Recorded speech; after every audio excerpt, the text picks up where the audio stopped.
All right, hello, welcome to Adventures in Lollygagging. We are here playing Ultraviolet Grasslands tonight. Back from a long break for holidays.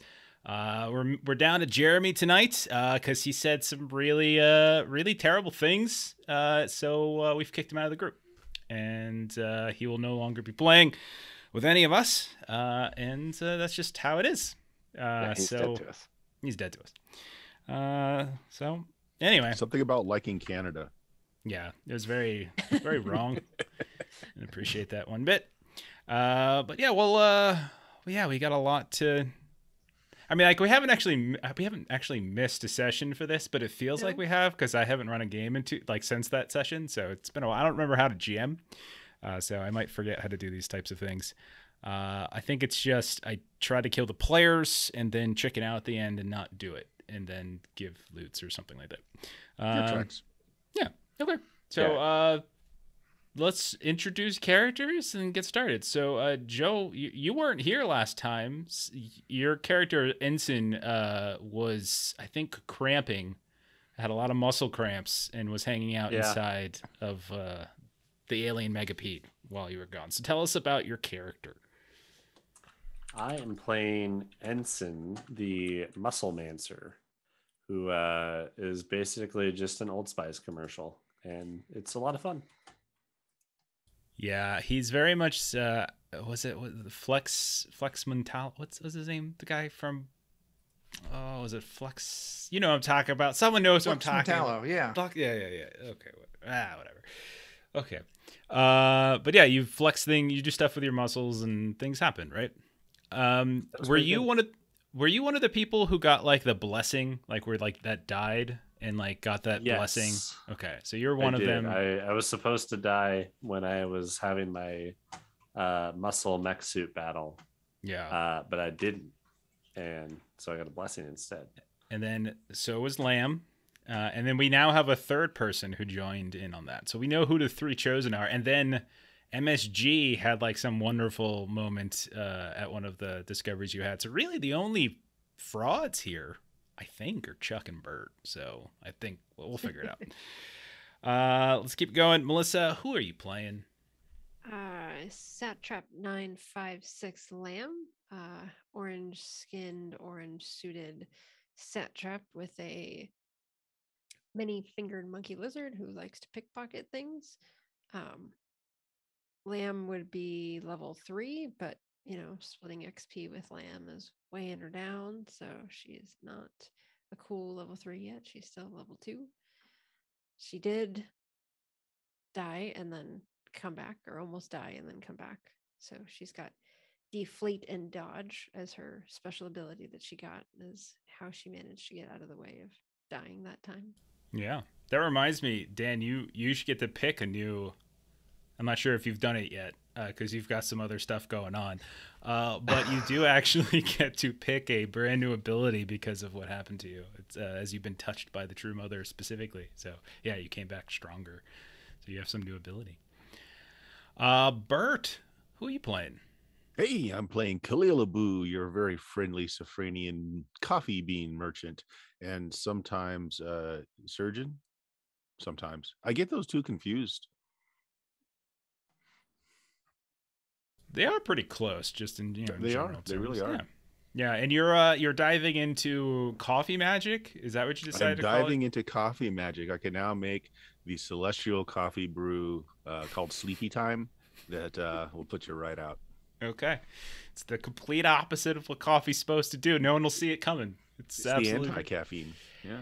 Yeah. I mean, I still remember back when you guys were at the Blue Prophet God and everything. Before you even had the Megapede in your pocket, you managed to knock like half the cult out, and that made it a lot easier for you all to handle them. Okay, bottom row, we've got our snot bubble. So Chuck, tell us about your character. I'm a snot bubble. That's me. I'm Tango. I'm the ghost of the group, and I have a cactus or a small plant that I live in, and a battle axe, which last time was kind of ineffective, but still. you very bravely ran out into the middle of a lot of enemies. Yes. There were Yes. there were quite a few. And you ran out there, and then you bravely. I think you did stuff though to like push them back, didn't you? You did some kind of like force push thing. Yeah. With your, something like that. Yeah. It was useful. It was useful. Yeah. But yeah, you guys were That severely was outnumbered. scary. It could have been bad. But anyway, yeah, Yep. that's Tango. Okay. That's me. That is Tango Carne. Chuck has now done two artistic versions of what Tango Carne looks like. It's pretty great. Still waiting for the battle ass art, but soon. Oh yeah, hopefully. I need to work on that. I have high expectations. Then there's Jeremy, who's not here because he's a son of a bitch, and he's not in the group anymore. So we'll move it on over to Dan. Dan, tell us about Tipo. Technically, he's kind of our Vec engineer at this point. Another satrap. I actually can't open the game right now because as soon as I do, my CPU spikes to 100 and everything starts to burn and die. Yeah, it's Just probably a having good thing you don't do that then. Yeah, yeah. Just having a wonderful day today. We'll just whenever you need to roll, we'll just assume you roll a 1, and we'll move on. That Yeah. sounds about right. Yeah. Yeah. That summarizes most everything I do. Okay. And you did die last time, I did. but Yeah. you were immediately resurrected and such, as you all are, prophets of this true mother god who has been sending you visions. You all, you much like Lamb and Ensign before you were spared from dying and brought back stronger, and kind of turned the tide of that fight. That could have gotten really ugly really fast, but you were once again blessed. So it may seem. It's pretty interesting how that continues to happen. Like your quest is like this whole thing with like ascending and gods and all that kind of stuff. And like all this stuff, you guys keep getting so lucky on these rolls. Why is it upset? Ah, jeez. Yeah. Oh no, we're Uh, Dan's getting are the swallowed only by his back. three times yeah. that Yeah. we've Let's just stop that, I guess. Yeah. are the only 3 times that we've dropped all 3 been battle hymns. Yes. Yeah. Yeah. That's right. Yes. Yes, it has. You missed Jeff's consternation at that last so upset. episode. Very annoyed. Very annoyed. I like how Dan's head is the only part of his screen that's not foggy right now. I don't know what's going on. What's going on? Maybe my jacket is confusing it or something. Oh. I don't know. Whoa, careful. PG-13 stream here, Dan. You No, doing? it made no difference. Okay. It's just hopeless. It's UVG trippiness. It just Yeah. is what it is. It's and probably not my even happening. background is upside down if I have it I on. think it looks perfect. I think you should. I think that looks. Oh, hey, there you Oh go. wait, hey, things look all right at this exact second. So Nobody touch anything. Okay. yeah, I assume that this is the megapede behind me or something, maybe, or a bus. I'm not sure. I found it on the internet. That is pretty close. That's not the Megapede, but that is something you can get for sure. That is I think that's an auto golem or not one of those. I have to take a look at the list. I googled for some UVG images, Yeah. but I'm like, that one. It's awesome. Yeah. So enough stalling. I guess let's get started.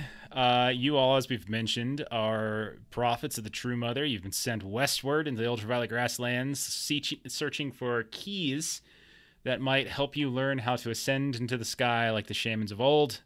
You've been gifted these different visions. You've been gifted extended life. You've been gifted special powers in the case of MSG, all because you all are chosen. You're prophets. You're heading west. And apparently what we thought was just bullshit at the beginning of the campaign is actually true. All of you really are this kind of stuff now. You all currently, though, your current mission or job that you're on right now is one that Khalil was able to get for you all when you were hanging out at the Porcelain Citadel for a bit. You got a job working for the Purple Haze Body Snatching Network, and you were given a package. You were said, take this to a place near Fallen Umber. Fallen Umber being one of the various destinations on our very large map. And that there is apparently some kind of town oasis near Fallen Umber where you can deliver this to someone. Don't open it. And you said okay because you're gonna get paid.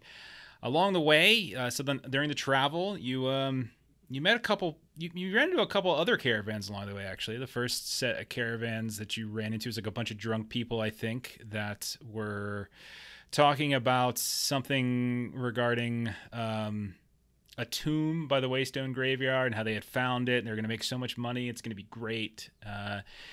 You also actually no, they didn't tell you about that. That was a different caravan. There were so many caravans you ran into. The other caravan, the first caravan you ran into, they sold you a map. I think it was of somewhere further westward. Like if you gotta go deep, much further into the actual wastes, they give you some kind of special map to get through like the Spectrum Satrap area. Mm-hmm. Yeah. Yaga. Yes, and rather than hang out at the last Syrah, you guys did a drive-by. You didn't hang out there at all. You just kind of kept going. You pushed forward, and in doing so, you started heading to the Waystone Graveyard, trying to get as close to the fall number as you can before you start dilly-dallying, because you do have a time limit on this. You met another crew. This was led by someone by the name of Restar Montague, who his caravan was broken down along the side of the road in this big sea of rust. There's these rust storms that are happening. And while you were hanging out with them, helping them repair stuff, you sadly got attacked. And by a whole mess load of creatures that were crawling out of the hills onto the trail. Bunch of damage was done to your metal steed, to your megapede segments, to various other metallic parts of your wagons and things. I did some rolls. You lost a grand total, Melissa. You can mark this down. You lost 2 mules. You lost 1 of your workers. You lost 9 sacks of supplies, and a couple days of travel, but not that many. But the good news is you managed to get away. Everyone survived. Teapot miraculously so, and you are now pulling into the kind of the Waystone Graveyard area. It's 11 days after leaving the last Syrah. It's 18 days after leaving the Porcelain Citadel, so it's 18 of 56 before your deadline. As you kind of move down the trail a bit, you start seeing coming up from the bedrock this extremely large verdigris obelisk crumbling, but still larger than that ignored tower back at the last Syrah. You can see that there are these wrinkled iron husks of these different mechanical creatures that are like kind of scattered about all over the place. Right now, it's kind of dark. It's nighttime. The sun is hidden behind like the purple haze area, and you're still kind of getting harassed along the way periodically by these strange like machines popping up out of the hills, but also by these rust storms that continue to just sort of rain down and beat against some of your equipment. But you look around at this huge graveyard that goes as far as the eye can see, and you can see that there's some places where other caravans and travelers have started to take shelter. You can see that the lights have kind of popped up, seeping between these torn, old, what looks like porcelain walkers that have long since overgrown or died to rust. Other machines from the long ago that don't even make sense to you.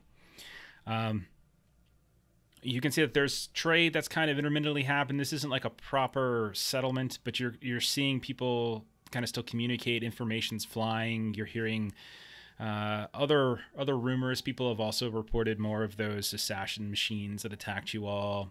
There's talks about some kind of massive machine worm in the area, and additional storms. You can see that there's plenty of people, plenty of caravans, scavengers, treasure hunters, historians, all in the area. So you have effectively reached the Waystone Graveyard, new destination. 18 out of 56 days. You're a week out from Fallen Umber, and you still have 38 days of time. So do you guys want to camp down here, spend the week, explore, or do you want to push through?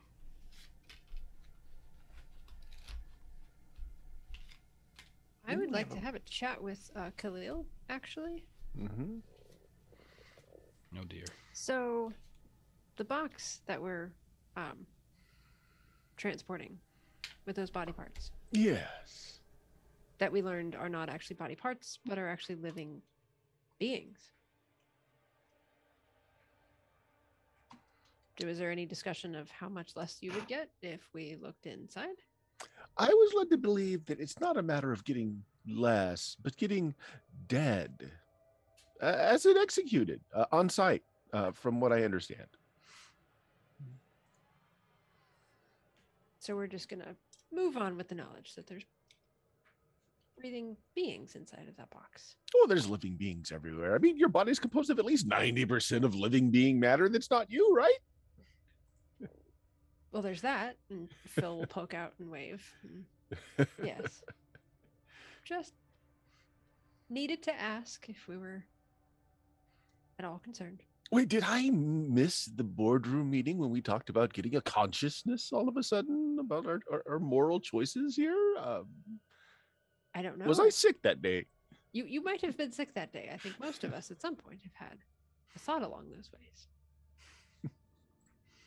So, I mean, if it's a problem, I think the more correct course in keeping ourselves aligned is simply not to deliver it, but also not to open it. I think they were very specific on that.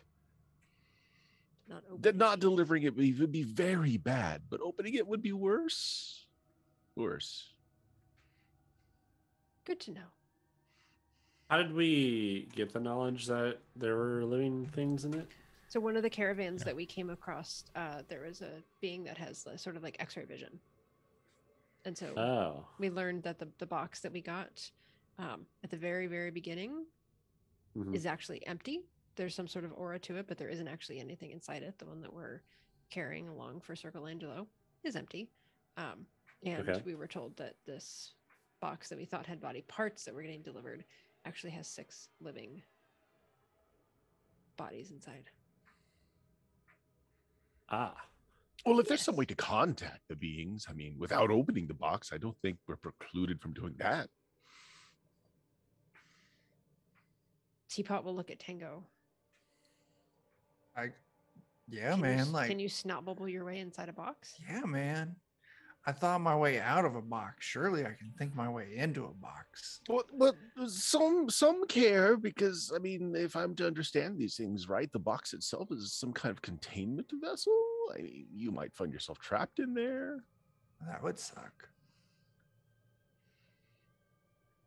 I tell you what, I'll go in, and if I'm not back in 5 minutes, just wait longer, but not too long, because then I'll be stuck. So, well, can we make contact with them in another way, perhaps? I don't know. I knock on the box. Hello. Hello. You knock on the box, and there's no response, no sounds, no movement, nothing.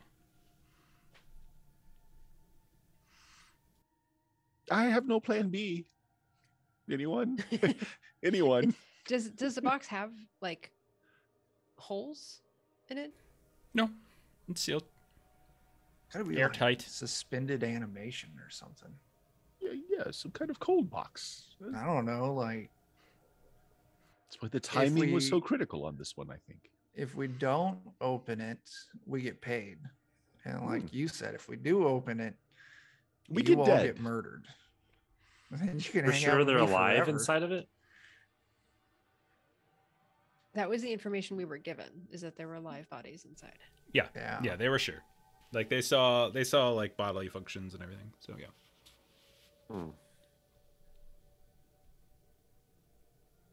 Yeah, I don't know. I can get in, but I don't necessarily think it's the right idea. I mean, think of how many apple pies we could buy if we complete the job.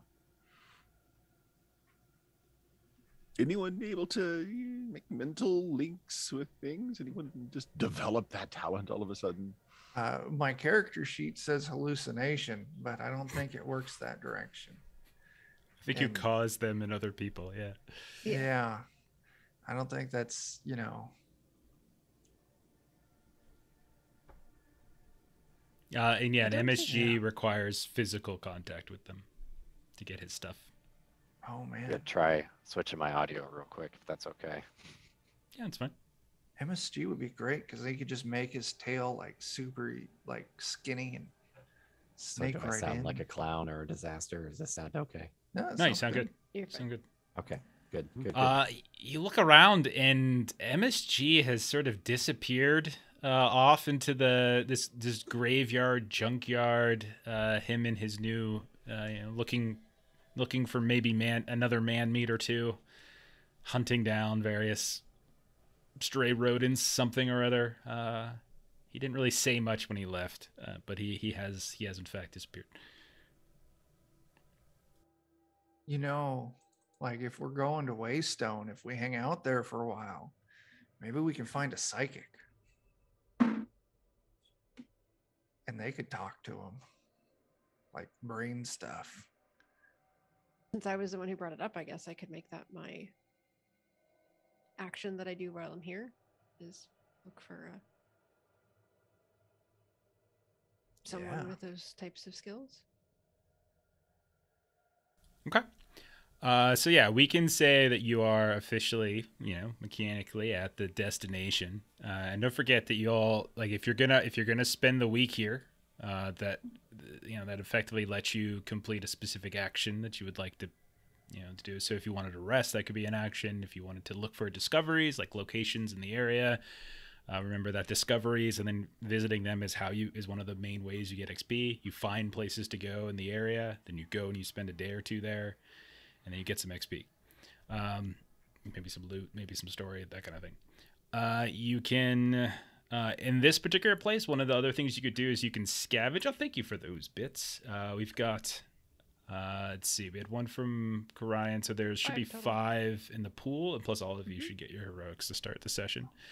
So one of the other things you can do in this particular location, if you wanted to spend your destination action, you can do it scavenging, which allows you to kind of go through the various ruins and debris in this area that's surrounding this massive obelisk, this crumbling obelisk, which is sort of the main meeting point, it looks like, for travelers on the trail. So that's something you could potentially do as well. This is not a settlement, so there's no like carousing or anything you can particularly do.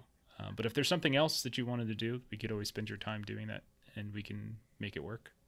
So you just tell me. Was there a reason why Tango didn't want to go in the box? He's chicken. I mean, I can, but Khalil's asking about hitting them telepathically and stuff, and like it's his box. He's just cutting us in on the share, so he's the captain on this one as far as I'm concerned. I think a bit of prudence this time. I mean, he has been caught in a ghost trap before. His box might act very similar to that. So as a camp action or as a city action, can we try and find someone that could, like some kind of medium or someone that could talk to whatever's in the box? Yeah, I think that sounds cool. Yeah, I think we can say that. Let's make it. I think that's a charisma test, and then if you have some kind of social skill on top of it, that could potentially work. I have protocol. Protocol. I might know like the actual profession to ask for. Okay, is what I would think of with that. Okay. Yeah, you can go ahead and add it. Sure. Yeah, this is, you guys are basically in a massive junkyard, and people kind of come and go. Some people are here a little bit longer than others as they're scavenging more thoroughly. But yeah, most of the time. Oh my gosh. We have some 5. We have some heroics. So if you want to add those d6s, you can. So I can add d6s, right? Mm-hmm. Well, I have 2 left. Go for it. I will add both. Yep. And then there's like 5 in a shared pool that we got going from Bietz. Oh my gosh. Oh no. So is this important enough that people want to tip into pool? We've got 5, and then we each got one at the top of the hour. Okay. Go for it. So we've got a decent amount. So do I need to say how many I'm using and then I'm done, or can I do it one at a time? You can do it one at a time. It's fine. All right. So here's 1 out of pool. So Brings us that'd be to 7. 10. That gets us You're to a up to 10. 10. I'll I do would one say, more. I would say 10 is not going to get you what you want. Yeah, one more. There you Hey, go. go. 16. That'll How do. about that? That'll do. Yeah. So we use 2 out of pool. Okay, so you're specifically looking for a psychic, someone who has the ability to like enter into minds without physical contact, right? Like, because you don't want to break the seal, and you're trying to Right. see if you can get anybody. Okay, sure. Okay. So we'll say about 4 days into your time here, Khalil, as you're going from these different empty husks of old machines to another one. New caravans show up, some leave, travelers, nomads, etc., coming and going, and you're constantly just, offering coffee, being polite, etc., and Got trying a to get. sign made in search of psychic. Eventually, you get a shaman who says named Centena, and when you take a look at her, she's got this. She doesn't have hair as much as she has this kind of strange blue bubble that goes around the sides of her heads and kind of becomes like a little strap underneath here, and her face looks more like ceramic that's kind of been painted on and almost like kabuki-like coloring.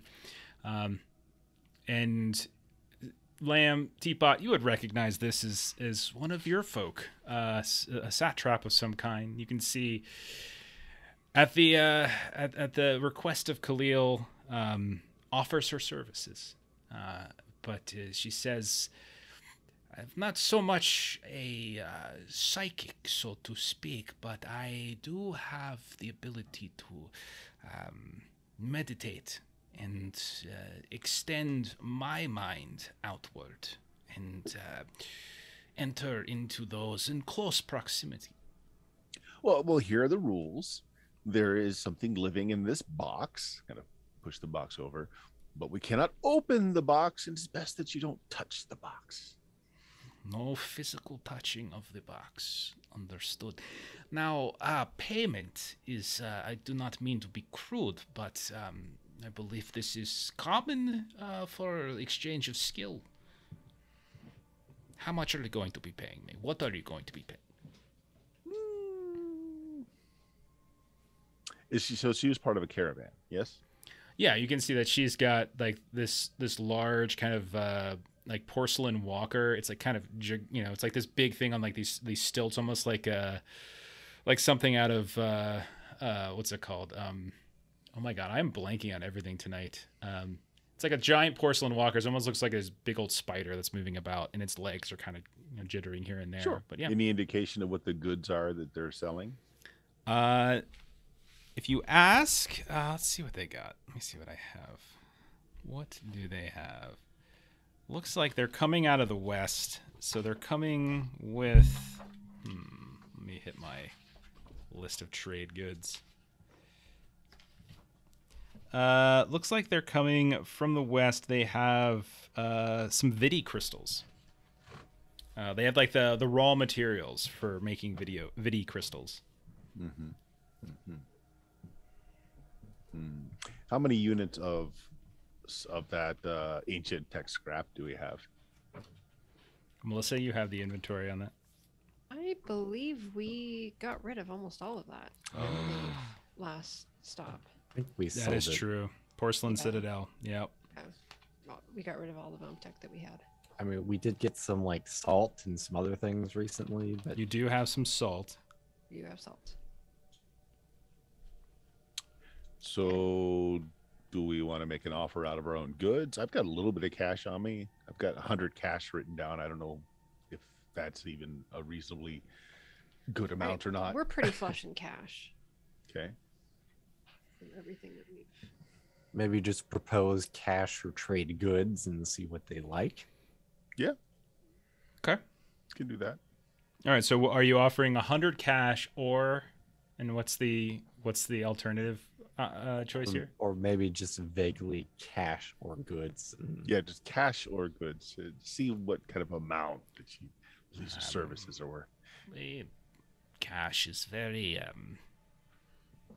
not as useful to the places we go. So the more material goods you can provide, the better. Something that we've never used before, and I don't know if this fits, but we have a naturalist portable lab as one of our cargo items. I don't know if that sort of fits with something she would use. I think basically just trade goods. If you have trade goods, is kind of what you're after here. For a bag of salt. Yeah, that's all. She'll do the job. How many bags of salt do you have? We have 10 total. Okay, she wants all of them. Oh my gosh. Dang. Yeah. Oh. I will take all of your salt, or I will take half of your bags of salt and say 300 of your cash. It's a little steep for us not knowing whether or not you can actually make contact with what's in here or not. That is fair, but from what I have heard, you have been here several days asking for someone just like me, and lo and behold, I think I have the leverage here, my friend. Possibly, if you actually are what you claim to be. How about a sampling of your abilities? Roll an aura test there, Khalil. Okay, so what is an aura test? It's just your stat. It's just a stat. It's just D20 plus whatever you have for aura. Nothing. 50. Ooh. You as you ask for some kind of test, you feel your kind of like a weird wince on your temple just a little bit as you kind of twitch, and then you hear a voice inside your head. Hello, anybody home? But her, Well, that's all well and good, but you're at least the fourth voice I've heard in my head. Well, you wanted a test. I give you a test. That's fair, I suppose. How about the cash, and if you can succeed at the attempt, and let us know some, pertinent information about what's in there, then the goods. If you can't succeed, you get 300 cash, and we wipe our hands. No harm, no foul. This is fair. Okay. So you spend the next couple of days, by the way, and this takes her a couple of days, as she just sits there kind of meditating, like there is barriers. It's like, have you heard of this thing called onion? Very many layers need to peel back, get to the nugget at the center. Onions have nuggets. Nuggets? Is it nugget? Nugget at the center of onion. But after a couple more days, you can see like she's just there the whole time in this constant state of meditation. But eventually she returns like, I have bypassed through final layer of onion. I have reached the creamy center. There are 6 mines within. They are very, very quiet. They do not have active mines currently. Muted, perhaps, is better word. Like as if something, there is something there, but it is silenced. No one seems to reply to me. What is it you would like me to do? I can push further, but if I push further, it's possible they could wake.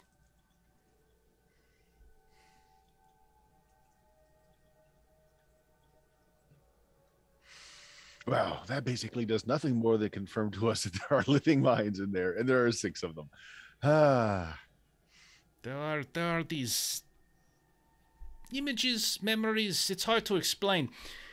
But if I go any further, I risk waking them. And then I imagine you would have very difficult situation on hands. How much were we getting paid for this, Jeff? A lot. I don't remember exactly. I'd have to dig it out. Stupid lots amounts. Yeah. I really don't want to risk losing that payday. What I would do is I would have you roll a charisma test, basically a luck test, to see whether or not, because like her skill is, easy enough to do this, but it's more just about the luck of whether they wake up or not. Well, what does the rest of the caravan say? I mean, it's a really big payday if we just keep our noses down and return the boxes. I mean, like, it's coming from the porcelain palace, so it's probably polybodies. Yeah, that's my guess. Is I'm not rushing in this game. That's my Ivan? guess, man. Is that you? Ivan Zero, go light fires. No, man. Like, I don't know. It's probably just polybodies. I agree with you. Like, waking them up might fuck up the payday. Well, I mean, we've got some banked rolls. We could probably make the charisma check if we needed to. And there's even thank more. you, Look at Twitch. Oh, thanks for I the mean, sub too. it's your job, so you know. Well, at this point, she did what she claimed she could do. So, I mean, we're out 10 bags of salt and 300 for nothing more than confirming. Well, you're out the cash. I don't think Just she's the given you cash, any okay. specific like huge deal yet. Like, if you want, I'm just warning you. This is basically GM warning you. Like, this could go bad. Like, it's up to you whether you want her to make. Wait, this could go bad. I'm all in. Let's do it. Plus, I think it was the cash and half the salt. Okay, yeah, that's right. Yeah, it's Yeah, half it was salt. cash up front. Salt Roll information. a Let's do charisma it. test for her, Khalil. Let's do it. Okay, so you you might want to spend one up Higher front the to get better. an advantage Yeah, first. if you spend Yeah, a that's a heroic good up idea. front, I don't have any. we've got But we have 4 in the pool, 5 Okay. in the pool. we've got And 3 then left. in 2 the old pool. just Three. threw out too. So what happens if you yeah. spend it in advance? You get the roll at advantage. So Roll two with d20s advantage, take the okay. better. All right, that sounds good. So Okay. let's do that. We'll spend 1 to start with, and here we go. So A that breakdown. 19. A 19 would give you a 20. So there's a Yeah. 20. Yeah, So where so you're a starting 20. from. Okay. 20 would be good. Yeah, so there It's we not go. natural. We just lost 1. But it's Yeah. But you tell her to go, and she continues, and she's like, I am getting many images. They appear to be how interesting they are. What is the word for the Easterners? The nomads, the lime ones who move about on little creatures and things, and they work in clans. One apparently was a very powerful warrior. I see images of him being attacked by what looks like some terrible creature, and then his body being dragged away. 2 more were some sort of entertainers or dancers within your, I believe, the Violet City. They were lured into the back of something called Club Milk or some such moo cow thing, and then everything goes black, and they are thrown into a wagon, and then and I have another one, very this one brewed some sort of alcoholic beverage. And a group of individuals in very beautiful silk purple clothing came asking for money. He said no, and then was attacked and beaten and dragged out. I believe they have all been beaten and abducted in some way. That appears to be the case. Fortunately, none of them have woken up. Their personalities have been pushed down further into the recesses of the mind, leaving space for another personality to be placed inside. Your friends have referenced polybody. This is not quite that thing. It's different, I believe, but there is space for personality to be implanted.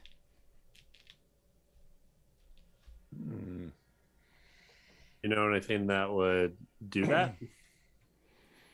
Well, the further west you go, there are those who what is the phrase that you violet lenders, you cannot take it with you, friends, loved ones? Well, that is not the case. Many people can, in fact, take it with them, and they can live forever in body after body, and others just, they lose a loved one or a friend, and they just boot the personality back up into a different body.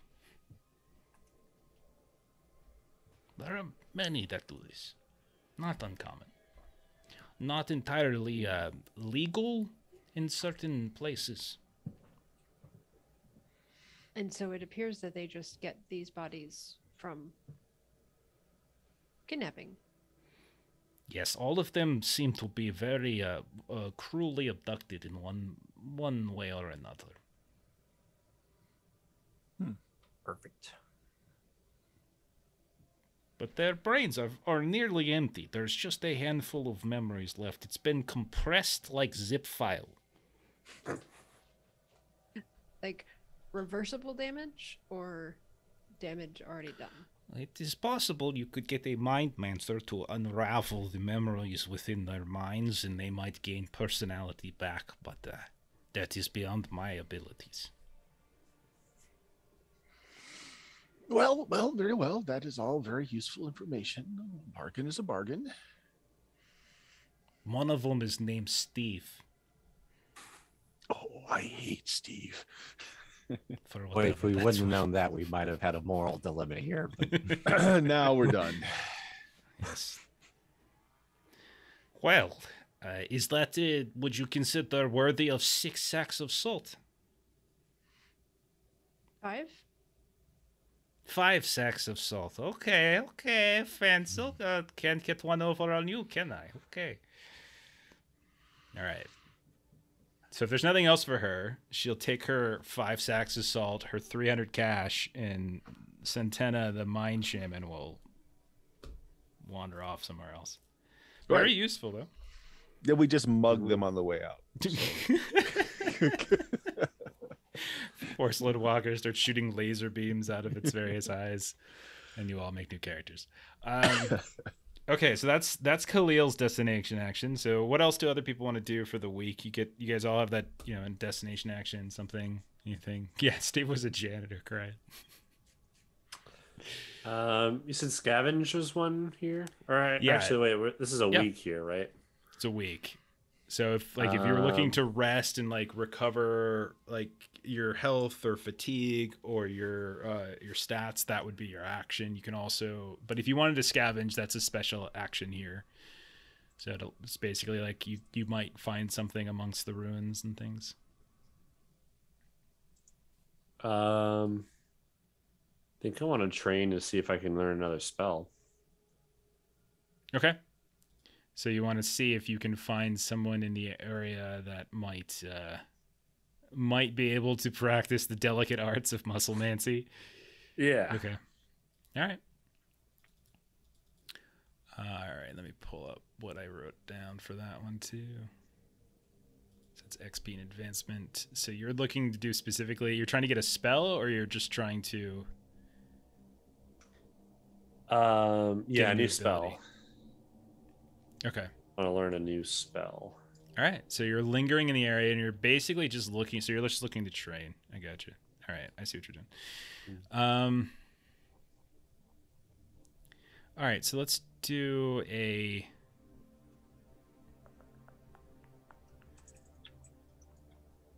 Yeah. One sec. Yeah, you're doing study. That's what it is. Okay.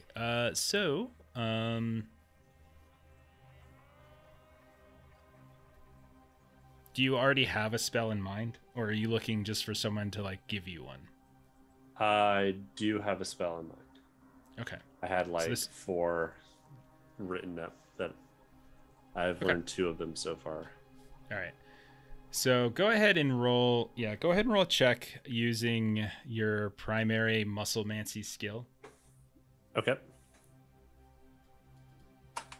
And I think I wanted a 15 is what I want on this. Yeah, and I'll roll this with advantage. Okay. So you're going to burn a rook. Gotcha. Yep. Oh, thank you, Ooh. Captain. Glad I did that. Okay. 22. Why don't you describe what the early stages of like you learning this spell looks like? What does this look like as like over the course of the week as you're montaging through the practice of this new spell? So you'd see me working on my core a lot, and he'd probably just be standing, almost squatting with his arms out, and you'd just see his like stomach pumping in and out and kind of rippling a lot. Because the spell I'm going for is abdominal abjuration, where he is able to do abjuration magic by kind of like flexing his stomach muscles in a way that gives him like shielding and warding.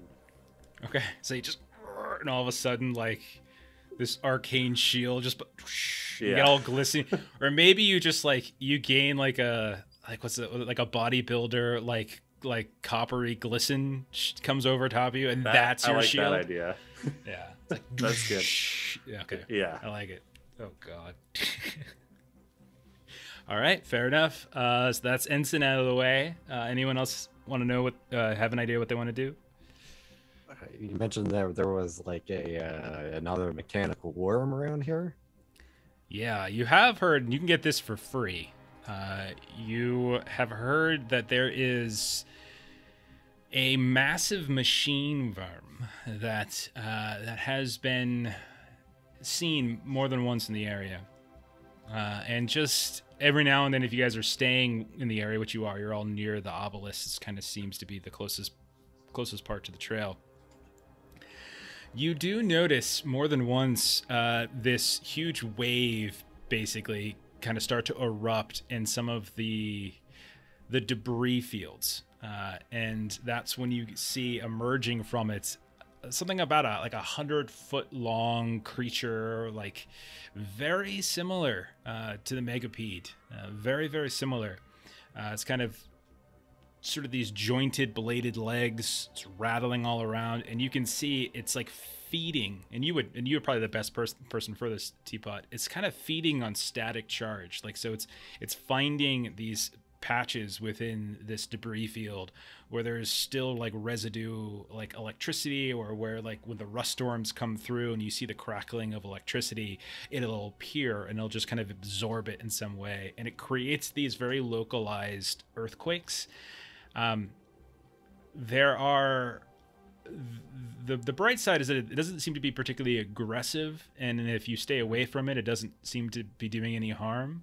But over the course of the week, you see more than once a group of these very ambitious scavengers go after it, because apparently the rumor is that in its belly there's just hundreds and hundreds of massive jewels and gems and other things, and none of them come back.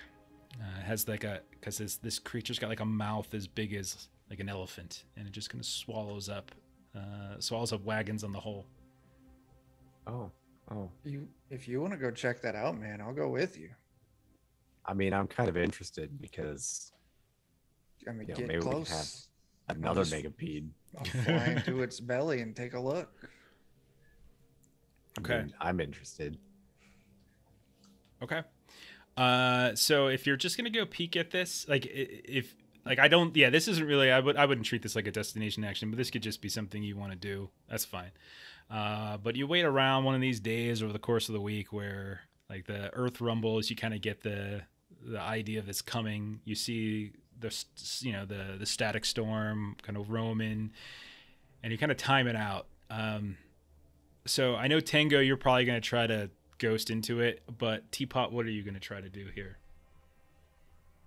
I mean, just to start with, I kind of want to just observe the behavior and see if I can discern anything about it. Like, if there's something that looks operable on the outside, like we have a way in and out of our megapede, does it look like it's, actually a vehicle of sorts, or does it look like it's something entirely different? All right. So we can, if you want, you can treat this as your action, and there's potential XP in this for you if you want, if that's what you want. Sure. Chuck, same thing for you. If that's something you want to do, you tell me though. You don't have to do this, but that is one of the ways that you can get XP is actually studying a new organism. So let me show it to you guys. So if you look where it says gaining XP, a couple ones down, find new organism. You gain XP equal to the organism's level times 10. Needs to be a minimum of level 5, and you need to get close enough to observe it with at least 2 senses. And so, like, specifically, this would take 1d6 exploding plus 1 days. So anything like biology, behavior, habitat, you would roll, you'd roll a thought test. And then kind of go from there. But if this is what you want to kind of burn this on, you could potentially get XP here. Yeah, I'll do it. I'm interested in doing that. Okay. So I'll say both of you can roll a test here. Thought would be the preferable one since you're trying to kind of study this. And then if you have a skill that you think applies observation, biology, sciences, something like that, you could use your machinery one would probably make sense here, Teapot. Okay. That's still +2 bonus. Yeah. I'll go ahead and spend a heroic on it. At least one. We'll see what happens. Maybe another one. Jeez. It brings me up to... What's your total? Would a little bit more be helpful? What's your total at? 14. 14's okay. 15 is the next cutoff. It's usually 11 and 15. So if you can get to 15. That's kind of what I figured. Is it all right if I dip in the pool, guys? Yeah. Yeah. I'm doing my thing. Look at that. It's exactly enough. You're very efficient with your you're at 14, you needed 1 to get to 15. Okay. So Teapot, from a distance, you are observing this obviously with sight. Probably sound might make sense as you're able to get the reverberations. You kind of put a hand to the ground, start tracking its, as it's going underneath the earth. You do notice that this thing is actually longer than the megapede, but it's not as like rotund, robust. It doesn't have as much girth. It doesn't seem to be the same exact species but it's certainly a cousin to it. Whereas one felt like a megapede, this might be more, this might be kind of more like the legs aren't as numerous, so it almost they look a little bit more separated here and there. It's not broken down into segments the way the megapede was. It's just kind of this one long ring with these like the actual metals, which are rings themselves, and they kind of shift. So it doesn't seem to be the exact same creature, but it certainly has a lot in common. You don't think it notices you when you get close. You're not really sure if it can see. Like you don't notice any signs of vision. Like you don't see any eyes or any crystals or any kind of vid crystals that are serving as kind of like an ocular input. But more than once you watch as people go charging at it and they try to trap it. Some try to like kind of ride on it like it's one of those sandworms from Dune, and none of that goes well for them. And it only seems that when people try to like physically interact with it is when it grows violent. Otherwise, it's relatively docile. You do also notice that it actually seems to be, there's a radius to how far it's willing to go. And you can see that it almost makes this elongated circle about a day in terms of time it'll take to travel. So you're talking a couple miles around this green obelisk. And so it's staying within that orbit, and it doesn't kind of go any further than that whatsoever. And it's almost perfect, and you can tell by the earth and everything as you're observing it. Tango, what are you deciding to do here? It's not a girthy worm. Oh god. Yeah, I want to see, I want to check out and see what it eats. But you said it's got like electric mouth or something like that. It definitely seems to be attracted to like static charge and electrical charge. When it's eating things, it seems to be absorbing energy. The only times it eats things is if it's attacked. But other than that, it kind of goes after the debris, what looks to be like active electrical charge coming from it, or machines that have residue of energy that have been left somewhere in the junkyard. It doesn't. They doesn't seem to be swallowing anything unless something attacks it. Otherwise, there's like these receptors on its outer carapace that just seems to be kind of absorbing things. Okay. Okay. Cool. I'm gonna go fly right in its mouth and just Okay. take a ride through it. Okay. Go ahead and roll an aura test. Yeah. It's like a Honey, I Shrunk the Kids kind of moment here. Oh, I got an 8. I'll throw my heroic. Oh, we're at the top of the hour, so everybody gets another one. Yeah, you're gonna need a 19 on this. All right. I'm at a 12, so I'll spend the one I just got. That's a 17. It's time to dip in the pool. I'm gonna dip in the pool. All right. 2 left. All right, Just that's what I enough. need. Okay. I got a 19. When you get within 10, 15 feet of it, you start to feel yourself getting pulled and drawn, not towards its mouth, but towards one of these receptacles on the side of its body. And it kind of dawns on you that you've made a horrible mistake. As you feel it just sort of pulling your incorporeal energy just towards it, like it's taking the static of all these different machines nearby, but then you, almost like you're like a tasty treat. Yeah. You see all of these receptacles that just light up, and it takes all your energy, all your effort, all your focus to just get out of its orbit and prevent yourself from being swallowed up and literally eaten by this machine worm. Okay. So you're alive. So there's that. That's good. Unless you wanted to just with this one. Yeah. So it's one of those things where you're not confident that you're going to be able to get inside this one the way the other one was. How these energy sucking arrays are they only focused like around its head? No, it's all throughout the body. Damn. Yeah, they're everywhere. I was gonna go check out the other side, but that's not gonna work. Yeah, they're like these little circular receptacles, and they kind of charge up, and you can see energy arcing into them. It's really just sucking things up, and it almost sucked up our snot bubble. Yeah. All right. I guess I'm not gonna get close, so I'll just observe it with my eyes and Okay. be disappointed. You will not be able to get inside. I will give you one thing. Since you were going towards its mouth, you do see that lining the inside of its mouth as it kind of opens up and swallows these idiots who go and try to, are shooting like these old harpoons at it. You see when it opens its mouth to swallow up the wagon that the interior of its mouth, the roof of its mouth, the side, laced with these beautiful gemstones, the size of like people. Like that's how big they are. They're like 5, 6, 7 feet long. These huge. These are worth so much money. So much money.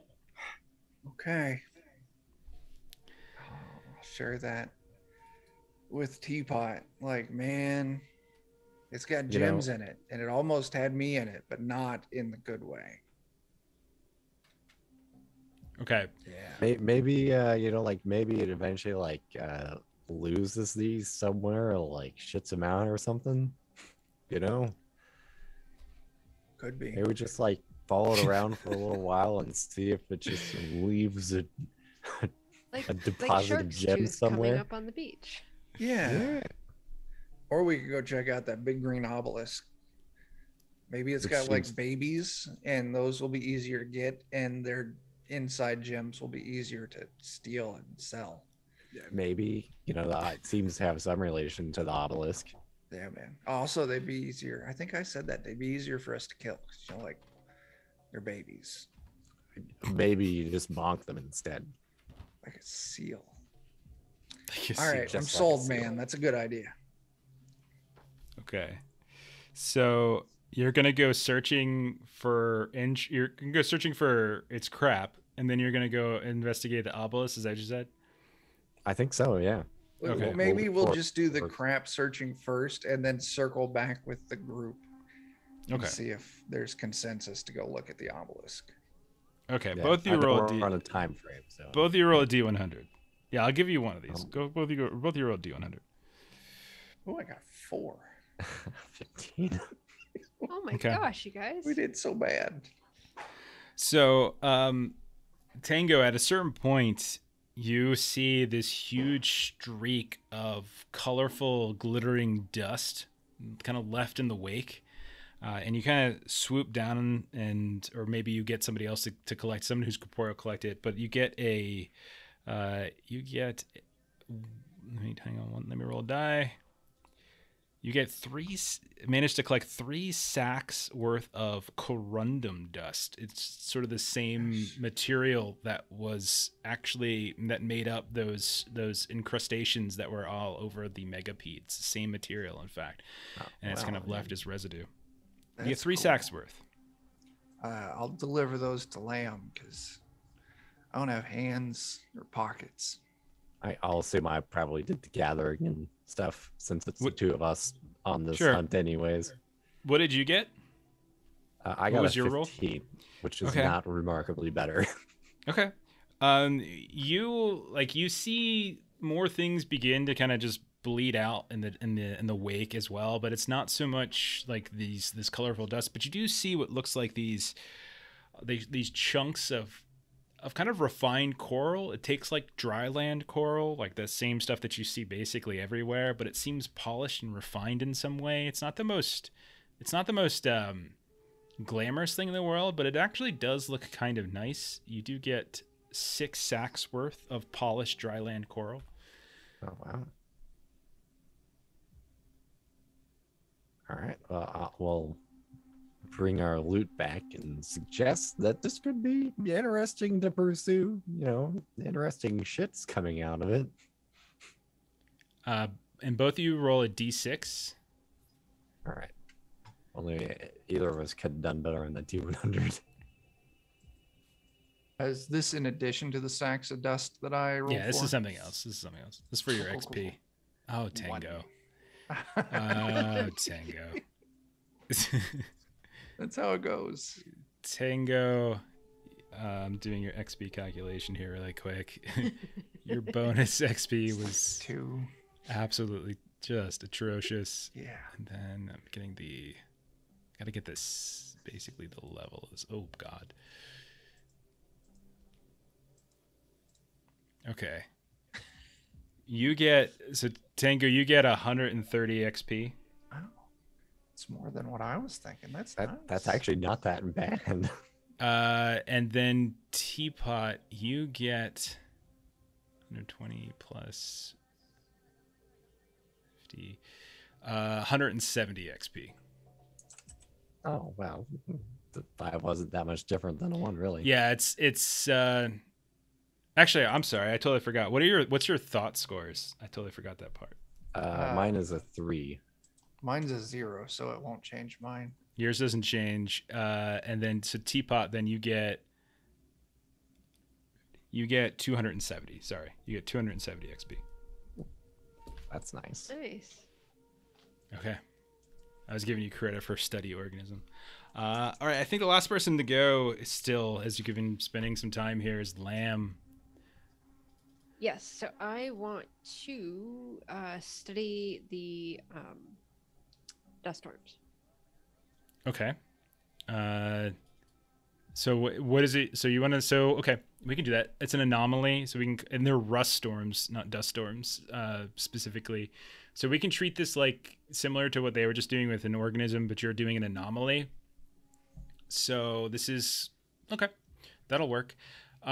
Most of the rust storms themselves are fine. Like you've seen them before, they're no big deal. But around this specific obelisk, you are noticing, especially in the ruins of this machine graveyard, that some of it, the patterns of movement seems to defy the wind. And so you can feel gusts of wind kind of moving in a sort of an easterly direction, but yet the rust storm still seems to be moving westward, kind of against the wind, which makes no sense. And so you're seeing this strange kind of naturalistic bent.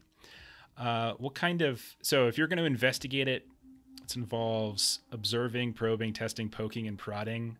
This could potentially activate the anomaly, and so things could happen to you. All right. What skill do you want to use to study the anomaly? Like stats? Yeah. Give me yeah. Like, what do you want to like? It would be a thought test, but like, do you have any skills that you want to use to sort of study this? I have an ability of well, no. I think the answer is no. I'm trying to see if I can twist something, but I really think the answer is no. Just roll a thought test. Higher is better. Okay, so I've got the higher you roll, the less likely of anything bad happening to you. And I am going to spend one of my heroics to roll at advantage. Okay. Yeah. So first roll is 14. Okay. Second roll is 12. Okay. You okay with a 14? You happy with it? I will spend my other heroic to add a d6 to that. Okay. So 16. All right.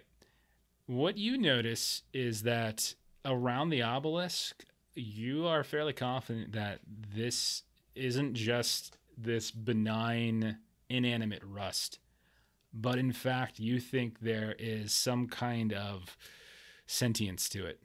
Like it's moving at a whim. It doesn't seem aggressive, but you can see that the storms themselves, it almost seems like it's reacting when other people show up into the trails. When people make some kind of camp for a while and then they leave, you can see the rust storm will sweep inside, almost like it's sterilizing the area after somebody has camped for a significant period of time.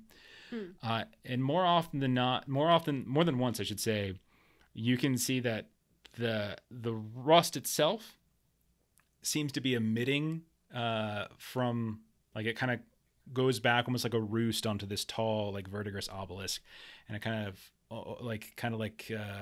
roosting like flies on like one of those, colorful flycatcher things, kind of like that, and they'll kind of block out the glistening green verdigris of the obelisk from time to time. What exactly that means, you don't know, but you're pretty sure that somehow these chunks and bits of rust, you're not sure if it's whether it's one collective sentience or if they're all like a swarm. That's hard to exactly tell. You'd probably need to spend more time studying this to be sure, capture some, but it's alive. And it seems to hover a lot around the obelisk. Yes, similar to the machine environment, kind of doesn't. It has a radius that it seems to not want to go beyond. Also, doesn't seem aggressive. It doesn't seem to attack anyone's items or things, but it does seem to like scoop up their residue, which is kind of curious in its own regard. Okay. Yeah, I definitely want to share that information with the group. Is there anything else that I can do to interact with that, or is that kind of what I got for the no, that's basically it. Okay, so roll a d6. 6. All right. Wow. So and what's your thought score? 1. 70 plus. Roll a d100. 2. Oh my. You gained 72 XP.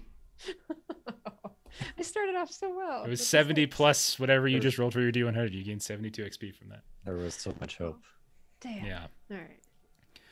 And so, yeah, that's kind of the week you spent kind of poking around, talking to people, messing around with the purple hazer chest, kind of investigating the anomalies and the creatures in the area.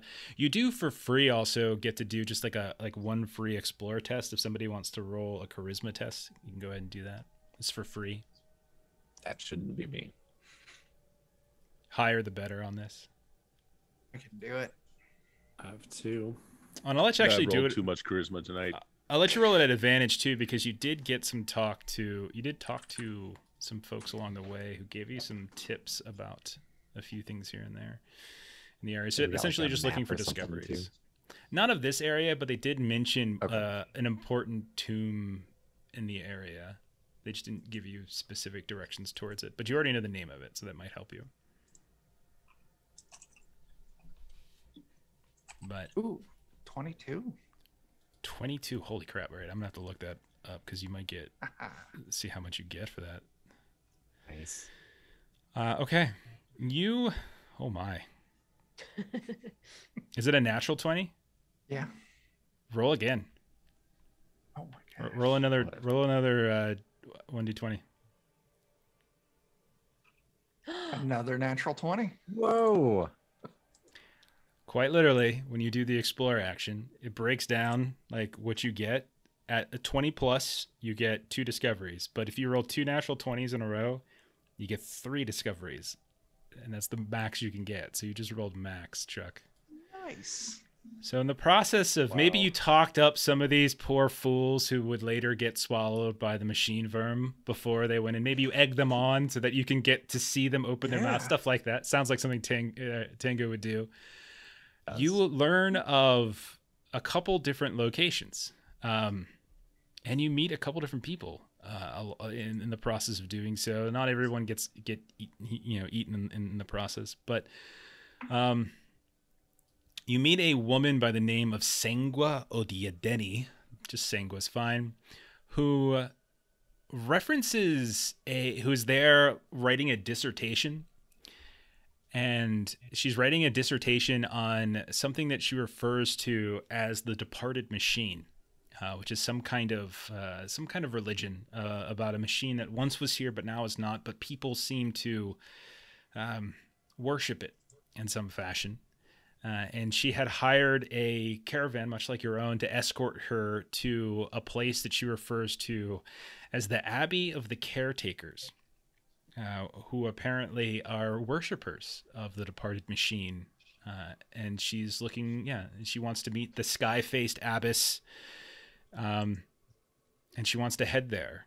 And she's trying to hire somebody to protect her because she's worried about this or that. And her idiot previous caravan, or one of the crew that you talked into trying to attack the worm. And so now they've all been eaten and she doesn't have anyone to protect her. So that's one thing you learn about. Nice. At a certain point, you as you're, probably Khalil was doing this, as he was asking around for someone to, with psychics or someone to kind of break into this this particular box of yours. You're asking to hire somebody. A steplander who's got this glowing crystal arm is asking for work. Says that much like poor Sangwa, his caravan was also devoured by that machine worm. And more than once you catch him kind of looking into his pack.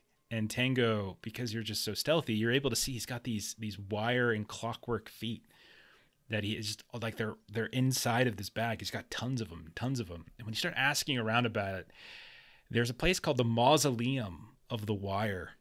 It's about 3 days away. The Abbey was about a week away. It's a long walk from where you're at.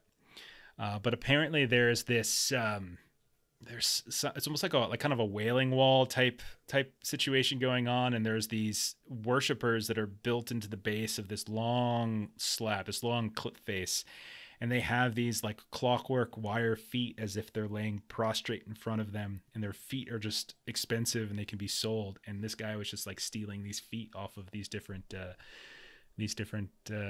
people visiting.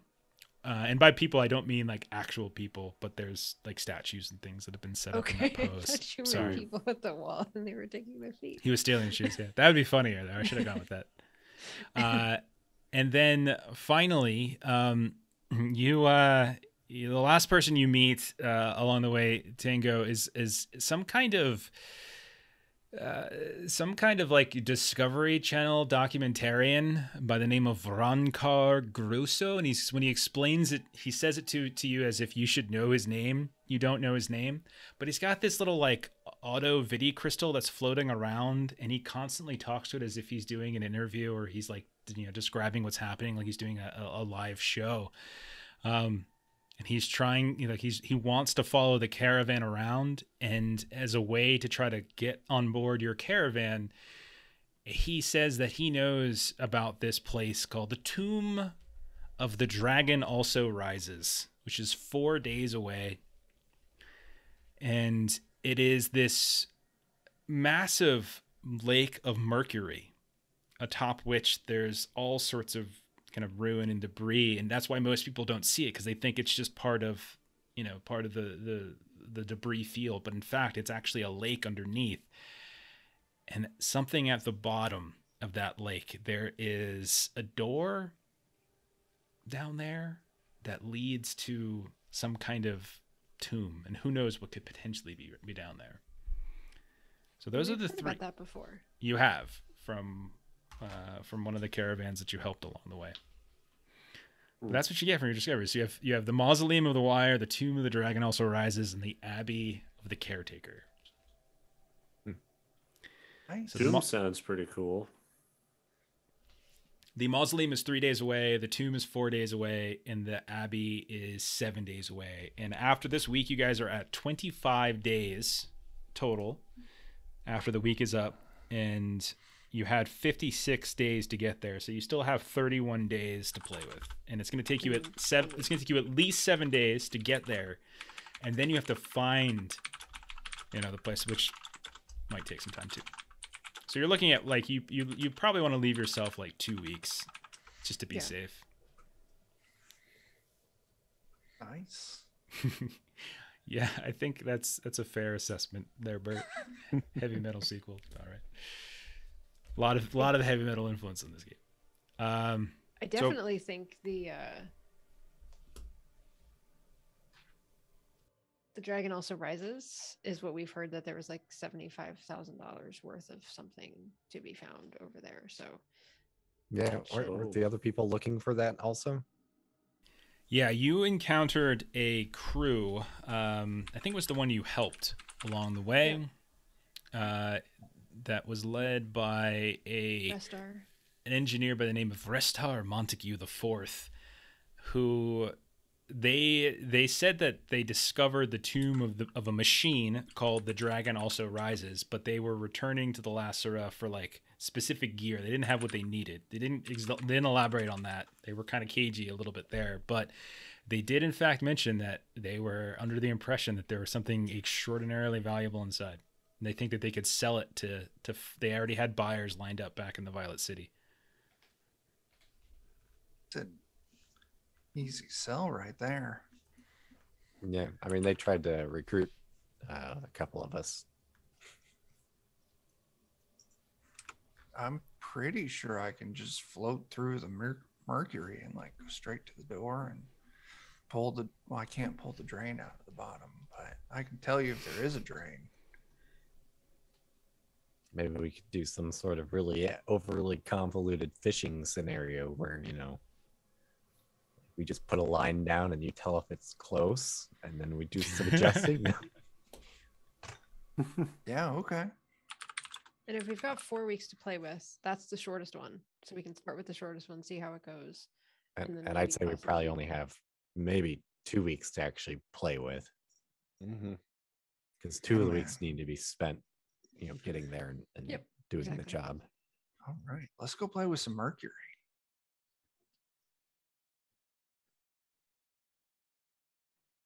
Okay, so in addition to that, you did have a couple people who were kind of trying to hitch a ride with your caravan because theirs were eaten.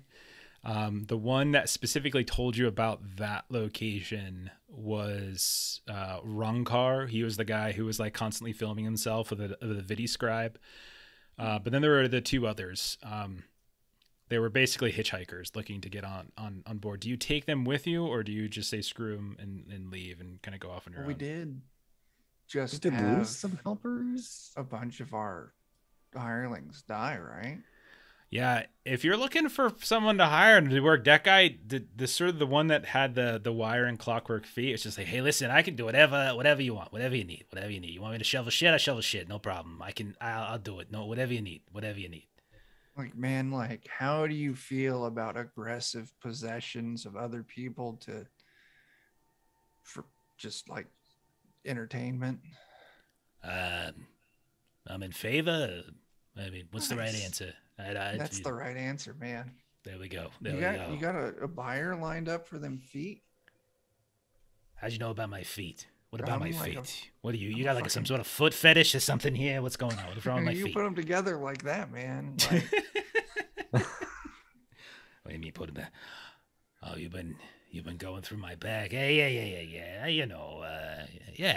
Back at a couple places here and there, might be able to sell them for nothing that you all would want. Small scratches for a little guy like me. He needs to make a little spending money, Now, we're not going to be, followed by anyone looking for those feet, are we? Well, Listen, well, for being upfront about it, there is this guy who was very upset.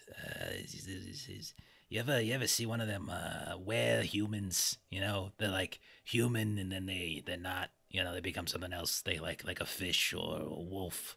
This case it was a bear, and I don't know. He didn't look kindly on it, but I gave him the slip. You know, I gave him the slip. He didn't see me. He found your actions unbearable, man. That's a good one. That's a good one, boss. That's a good one. This guy right here with the jokes, he's really good. I like him. He's hired. Like, Yeah, I'll do whatever you need. Whatever you need. No problem. No problem. But I And get I to keep think- my feet, right? yeah, you can have your feet, man. Okay. All right. Good. Good. Thank you. Thank you. I worked hard for these feet. Yeah. We should also bring the video dude with us. That way, for his documentary, if it's real, he can show that us ultras, like, we aren't all bad people. Oh, man, we may not want to bring him with us then. Maybe he'll show that we're people. Yeah, I like that. He's hired too. Lamb. Okay. Lamb is kind of in the, spreading the word kind Oh, of perspective. yeah. So Lamb is up for bringing the student, and I mean, really, if you're Sangua, you said your name was. Yeah. Sangwa is my name. Yeah. Yeah. When But you're I don't really just want to go anywhere. I want to go specifically to the Abbey. If this other place you refer to sounds fascinating, but I have a dissertation to put together. I have a defense committee to present in front of, and I very much need to go to the Abbey, the caretakers, and if you are unwilling to take me, I completely understand. I will continue to look for someone who will be willing to take me. well, I'm thinking instead of just, I mean, you could be waiting here for a while because it seems like everybody just keeps wanting to go, look at the worm thing Somewhere and else. then get eaten by it. So just saying, you could come help us out with this. And I imagine as part of your dissertation, I mean, you can't possibly just be looking at this from one perspective and one belief system. You probably want to get information about other belief systems. And you're kind of working, compare and contrast type of information in your dissertation. I mean, for thoroughness and everything. So you can come with us and we can tell you all about the true mother. And that's going to make your dissertation even better. The True Mother? That sounds made up. It doesn't sound like a See, real... I mean, what kind of dissertation are you? You don't even know what. Well, you're I'm doing a comparing this dissertation of the to. departed machine, so unless your True Mother is a departed machine... I mean, departed, in the sky, departed. Right, but I really must go. I mean, I will pay you if you take me there. I have not much left. I have 500 cash. I've been salvaging treasure from in my time here, waiting for heroes to come along to take me. I found a wonderful autonom kit. If anybody would like that, and you could take me to the Abbey. Fortunately, your abbey is a whole week away, which is I do what? An autonom kit. So you would know, I would say Teapot, you would know this, that an autonom kit can actually create a synthetic organism. Like you can create, you put stuff in it, you can create a synthetic organism from it. But you would know that it needs a brain. You take a brain, put it into that thing, you can create a synthetic organism from it. Fancy. Yeah, it is very fancy. Black market stuff. Not inexpensive. Not something you're gonna find on normal buy and sell place. So it's pretty fancy actually. Is it like a one-use kit to make one thing, or does you feed it brains, it keeps pumping them out? There's a roll. So depending on how well you roll, you could create something without ruining the kit, or you could create something, ruin the kit, or you could just ruin the kit. So it would be a roll to do. Sure. I would Okay. ruin the kit. Is what I'm doing. but you've got Poor all your Dan. roam tech skills, and that'll help your roll. I do, but my last have- roll had a +5 and it was a 9. We have generous viewers who give heroic. That's true. We do. So it is worthwhile for the week if we want to spend the week on that. What if we made like a synthetic battle donkey? Oh, I like Possibilities are that. endless. We've already got a donkey brain. Right? What if the donkey was stronger and faster? I could, And synthetic or yeah, man. Robo battle ass. Here we go. Call it the RBA. I like it, man. Okay. So you want to This take is where my Sango thoughts with go you? immediately. So the Abbey is 7 days away. The real problem is we'd be pressed for time pretty aggressively if we did the Abbey right now. Because all of this is, we're not actually leaving Waystone if we do any of these explorations. So we're not actually getting ourselves any closer to Fallen Umber. All of this is like there and back again to where we are. I would be cool not taking her just because, like, we can't promise that we will. I mean, we could go to the Mercury Lake and end up spending a whole lot of time there and then go drop off the box and then get distracted by something else and forget all about it. Like,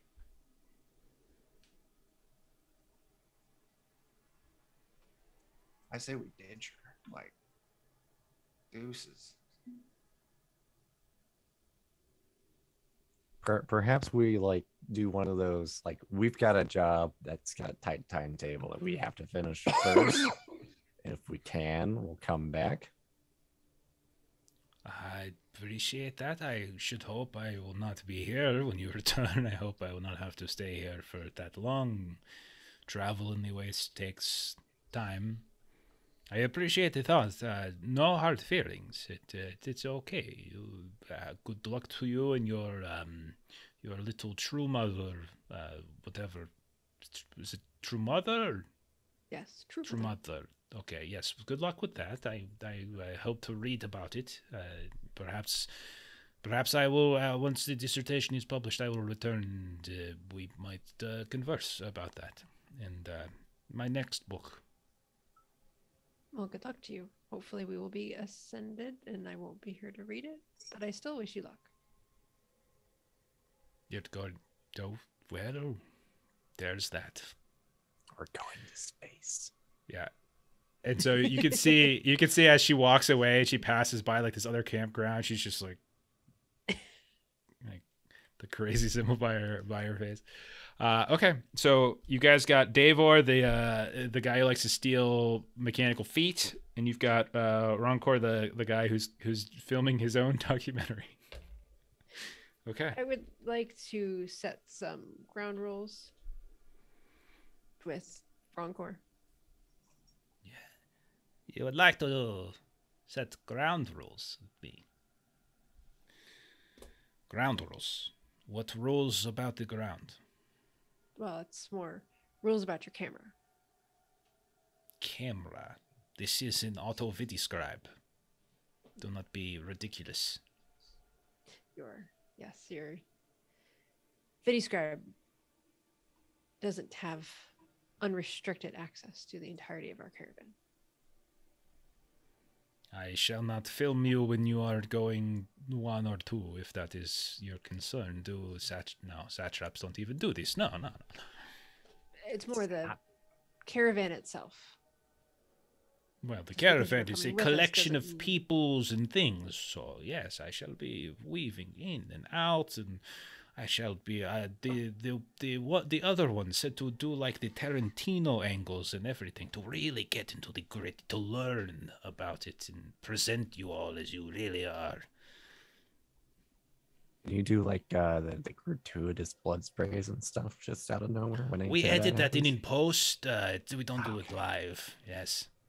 But You might see it live, though. You might see it live. Yeah, I'm more of a fan of practical effects. So that's And fine. method I have acting. many cloths I could wipe things down with. But if you're looking to proselytize to a large group of people, I have a very dedicated audience back in the Violet City. Very dedicated. That would be wonderful. Basically, I'm just going to tell him that the 2 boxes are off limits to him. Of course, I shall not look at the 2 boxes at all. Is there? That's I'm the kind trying of to. person who's gonna go look at boxes. So yeah. Is the? I mean, once you put that idea in their head, you can't get it out of your head now. Now that he's just gonna want to go after those boxes. Now Khalil's gonna go get the shaman. Can you wipe mines too? I don't know any way to be threatening, but I'm gonna try, like with Phil, to Okay. kind of send the message that his little Vidi crystal thing is going to have come to its end if there's things on there that shouldn't be. All right, roll a charisma, and then you said you want to use Phil. Do you Tell have him any I'll kind of? eat it. Well, Phil is good at if he's- pickpocketing, so I'd imagine. You'll eat the Phil How Vidi would- big are crystals? these? How big are these? Small, crystal like things? like a volleyball size. Tell him I'll eat it if he misuses it. Lamb, go ahead and roll an advantage as Ensign in his glistening copper skin, as he's still practicing his new muscle shield, Just, Yeah. as nearby. You can go ahead and roll this at advantage. 17. 17. There is no need for threat of violence. I understand this. There's certain things privacy, of course, privacy, very important, very important. I shall not go near the one box. 2 boxes. I shall not go near the 2 boxes at all. Do not have to worry. As long as we understand each other. Yes, very much so. Excellent. Okay. So you guys decide. So you got Ronkar, you got Davor, and you're heading to the tomb of the dragon. Also rises. Okay, that's 4 days away. You gotta do. I thought a it was 2 couple. days away. No, the tomb is 4 days away. The the tomb is 4. The mausoleum is 3. The abbey is 7. Oh. 4 days should be doable, I think. That's 8 there and back. A little time to explore, I assume. You have to burn at least a day to get the XP for exploring there. You have to like stay there at least for a day. So it'll So it's definitely 4 to be beyond travel, medium. 1 to stay.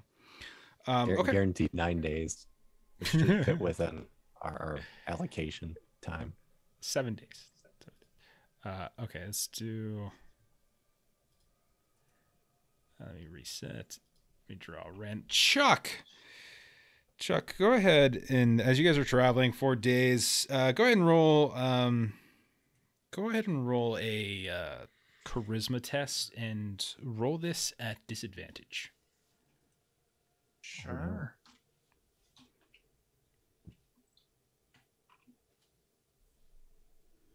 So that'd be an 11 with my +2. Okay. All right. You've as you've been traveling from the last Surah, and you kind of going through these rust storms and things. And they're still in the area here, and even though they're different, they're lighter, but they're more violent at times. Sometimes they're fused with sort of like static, that static charge. Even your metal steed has been struggling, your megapede has been struggling. And you've noticed like during the course of the travel further southward, because you're going off trail now to get to this tomb, you run into a couple different storms along the way. And you've noticed that there are it's not just the large machines that are suffering. It's actually the smaller machines now too. Anything made of metal. So three like machines or objects or pieces of equipment have degraded to no longer be of use. So let's see who gets them. All right, Dan, Joe, and Bert, each one of you destroy an item in your inventory as it has been overtaken by rust. Ooh, okay. It's metal, anything metallic, whatever you want. You don't The need to tell me canisters that contain the worm sample. what. Okay. I hardly have anything in my inventory. I have like a ghost stick laser. I don't know what that is. Go stick. Oh, I the remember I laser. imagine that was that's- that wand that we got from Bert knocking out all those cultists. it I guess I'm basically just shoots. a- I think it shoots arcane, like basically like an arcane missile, isn't it? Isn't that one? Was that the one? It's like, yeah. Yeah, That's it's the only basically thing I a can long destroy. range missile. Oh no, it does say even magical items, so it is Oh. gone. Oh no. Yep. Yep. I think Alright. I'm gonna just toss out one of the sniper rifles and just pick up another one from our stockpile. Fair enough. Fair enough. Okay. So you head out. It's not a too difficult trip. It's just kind of like this constant. Every day you're dealing with one of these, and you manage to get circumvent the machine farm. You get outside of its radius after about a day's worth of travel. So the second and third and the fourth day are relatively uneventful. You don't meet anybody else on the trail. Periodically, like Rancor or Dave, or your new travelers, are like kind of poke you for information here and there, kind of try to learn, like you're kind of doing these little, like aside separate little interviews, confessionals that Rancor's trying to get everyone to do. He's kind of pestering you with questions about the True Mother, like what exactly do you want to tell the people about this, like what is the trying to get your commandments and things. But eventually you do make it to the description that you were given, and that since Roncor's with you, he actually can help you, Tango, in kind of locating where this like kind of rusty sea of physical debris gives way to what looks like an actual lake of some kind. Am I hearing an echo? I think I'm hearing an echo. So if not, I'm losing my mind. I Could be thought I both. heard it a second ago. I So. don't know, I'll mute just in case because my audio's Yeah, no worries. probably to blame. So you can see that it's like this nearly rusted away. You see the stubs that would look like three great spiraling arms of chromium and indium that are kind of flanking around the outsides of this lake. And it's those specific rusted arms that Rancor points to. And then you can see that in between those, there's these drifting bits of rust and dust. Tango, when you kind of peek into him, you can see that it's several meters thick. Like there's this debris field on top of this lake, several meters thick. And you can see that there's bodies here and there, some of people, some of creatures, people just kind of, stuff that's just been wandering by. Some of them looks to have suffered from some kind of inhalation sickness of some kind. But there's nobody else in the area. So you're completely here all by yourselves. But you can see that there's at least about 4 or 5 meters thick worth of this debris that's sitting on top of this Mercury lake. What do you guys want to do? Can I shimmy my way through the debris? Yeah. Roll an aura test. Sure. Got an 18. Yeah, you feel a little bit of like this strange kind of pull on your aura, what kind of stitches you together, but you manage to kind of keep it tight as you kind of dive down through, and eventually you pass through that the residue of the rust and the dust that's sitting on top, and then you're underneath. The problem is that it's extraordinarily dark. Once you get beneath it, there's no the sun's rays aren't like kind of penetrating through that thick layer of dust, so you can feel suddenly it's a lot easier to move around. Nothing's kind of pulling on you any further, and you're pretty confident it's at this stage that you've made it into sort of the liquidy lake of it. But I don't think you have anything that allows you to see in the dark, do you? No, I do not have dark okay. vision of any kind. Yeah. So how do you want to handle this? We, pop back up like, all right, guys, like I can get down into the lake. That's not a problem. But then like it's super dark, and I don't think light goes through Mercury. So Maybe not. I mean, is it the debris that's not getting through, or is it actually Mercury? Do we maybe just need to kind of make a hole on the surface of this debris? it might be okay. Listen, I don't know. Like I don't have skin, so I couldn't feel like the difference other than it got easier to move through. So I mean, like it could be like milk or something like that. I don't know. I mean, it could be milk. It'd be weird, but yeah. So we gotta, yeah, I like your idea. Like we dig down into it and then see if it's actually mercury. But I don't think we'll have any way to light up inside the mercury. So I won't be able to see. So, and then also I won't know if I go past the lake and I'm just swimming in dirt at that point. I might I be mean- able to help you out a bit with my rainbows and magic. unicorns light Yeah. magic. With, if you got magic, magic is okay.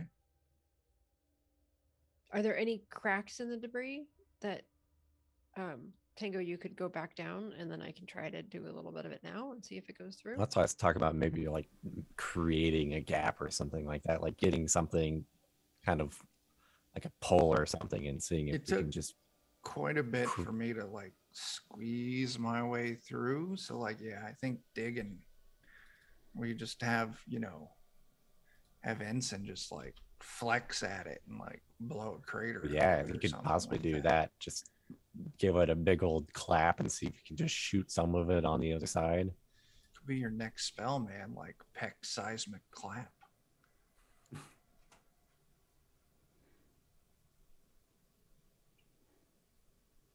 Yeah, we need a hole. Okay. Did So a you hole can- in the surface of the debris. Yeah. Okay. So yeah, what you Is thinking? there any? So it's like a sea of mercury with debris on top of it, right? Correct. 5 meters, which is like, I don't know how many in actual measurements. So I get, what do we mean by like debris? Like, is it? It's like rust filaments, and then there's more chunky stuff as well.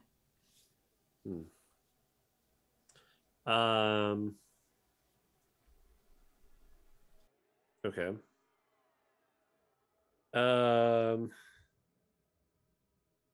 Is it like hot? Do we feel like heat coming off of it or anything? Nothing, nothing more than, nothing out of the ordinary.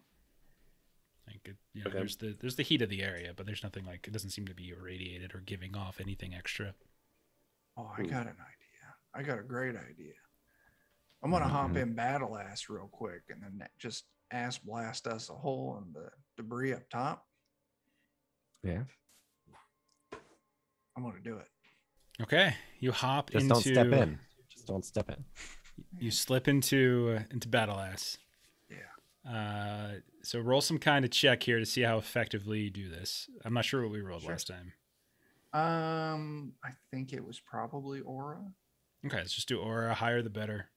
And then I've got my soul juicing, which is a +2. Mhm. 12.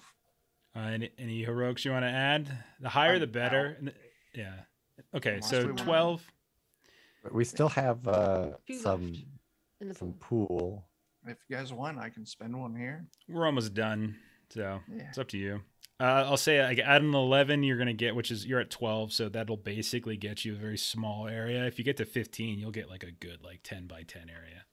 All right, There I you got go. to 18. Yeah, so there's There like you this a huge like 10 by 10, and I'll use feet since because Chuck doesn't like meters. So it's like a 10 by 10 grid. It's fairly big. And you can just see as it stacks up on like the residue stacks up elsewhere, but the rest of you can see like this mirror glistening mercury. Teapot, you would probably think that if you spent some time, you could potentially collect some of this, and this could be if you had some glass bottles in your inventory or something like that. Like if you collected some stuff, if you kind of lured back mercury, you could potentially sell this too. So that's the other thing going on here. Okay. But that might I be. don't know if we have any sorts of things like that or not, but I would be willing to give. it a Probably try. in some of those kits. In We the can- kits, we definitely are going to have some vials and. Yeah, some I would for think sure. so. Just throwing it out there. Someone without a digestive system.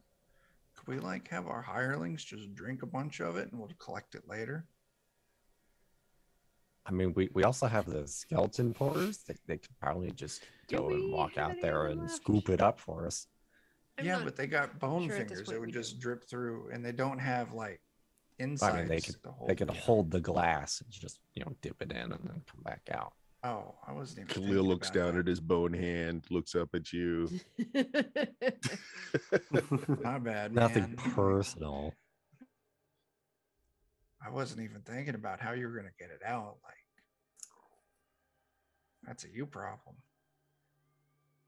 Anyway, it was just a thought. Like, I know, like, you fleshy people got like storage inside, so I was thinking maybe we could use some of that too.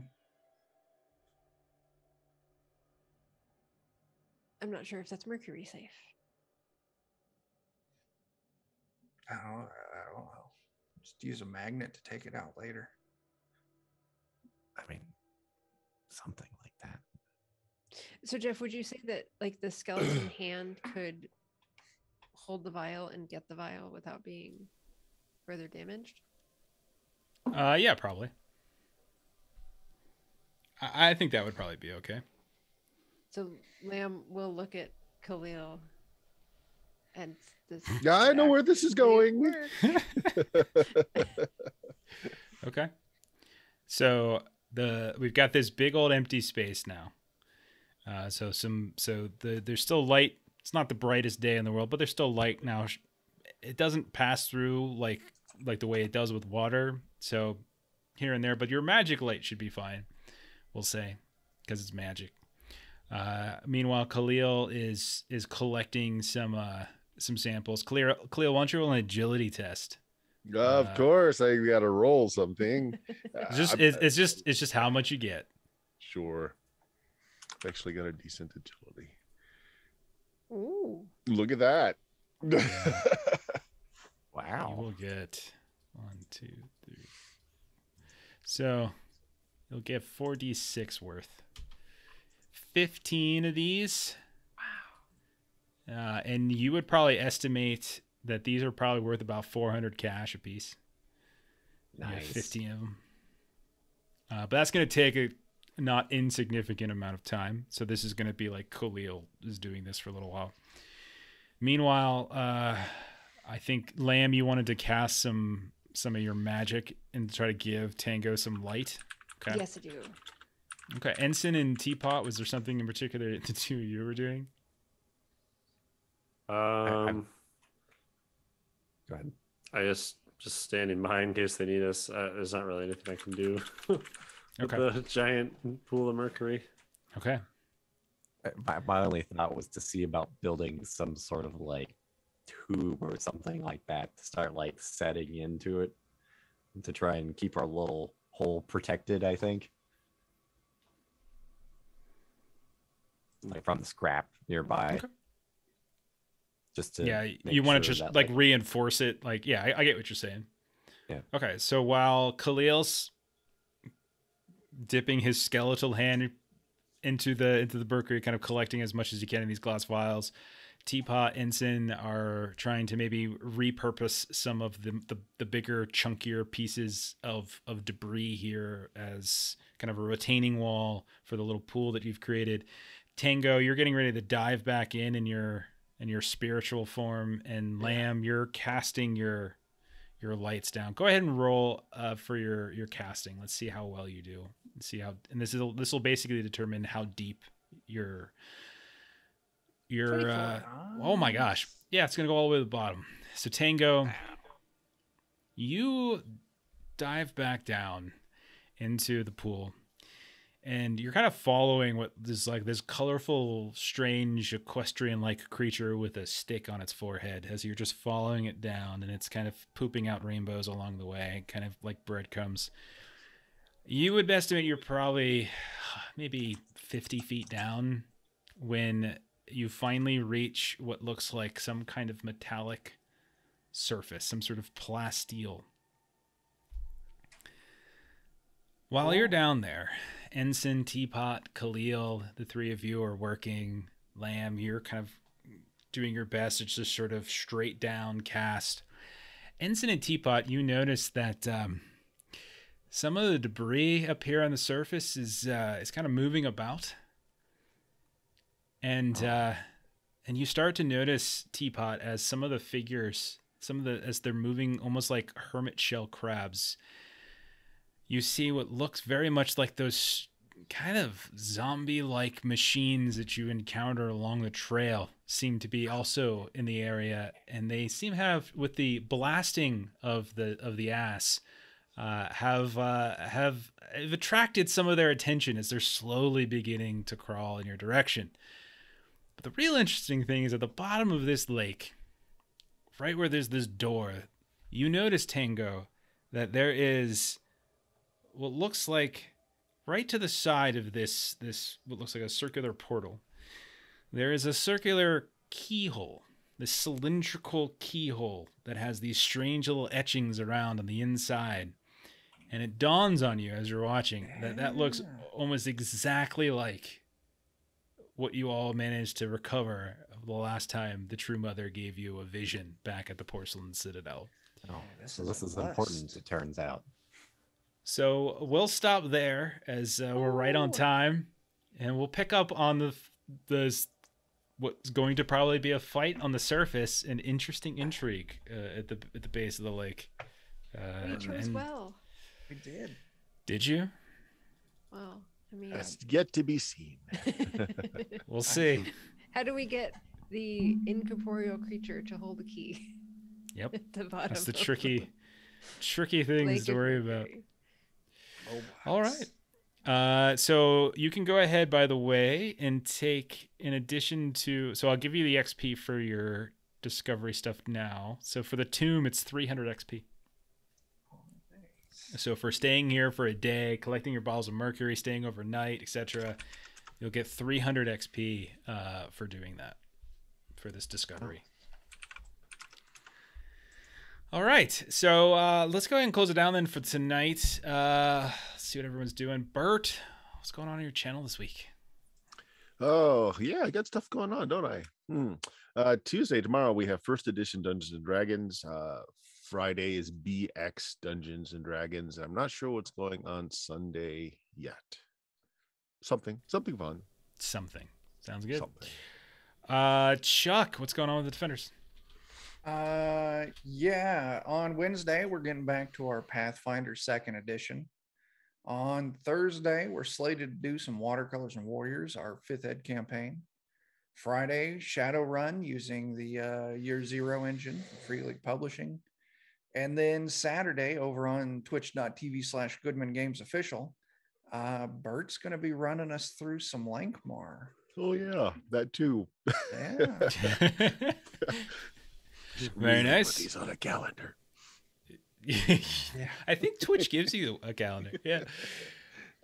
See, as for Melissa and I don't know if we're doing Delta Green yet on Friday. Still working that out. So one thing we're sure to be doing is Saturday. We're back to One Ring, 2nd edition. So you can come check that out. Next Monday, we'll be doing Alien. But we should be starting up Delta Green Part 4 either this Friday or the following Friday. But One Ring this Saturday, Alien next Monday, and then you can catch us elsewhere. So but that's it for us. Thanks for hanging out. Hope that was somewhat enjoyable. I think we're gonna go ahead and try to find someone to raid here on Monday. Those of you, thank you for the subs, thank you for the bits. Really appreciate It's that. helped out a lot today. They really did. Yes. Complications coming our way. Yeah, it's gonna be kind of ugly here and there. Let's see who we got. Looks like We'll thank you for the complications too. all right. So hang tight. We're gonna go ahead and raid, and check everybody out. Check Bird out tomorrow. Check Defenders out on Wednesday, and we'll see you next time. So bye bye.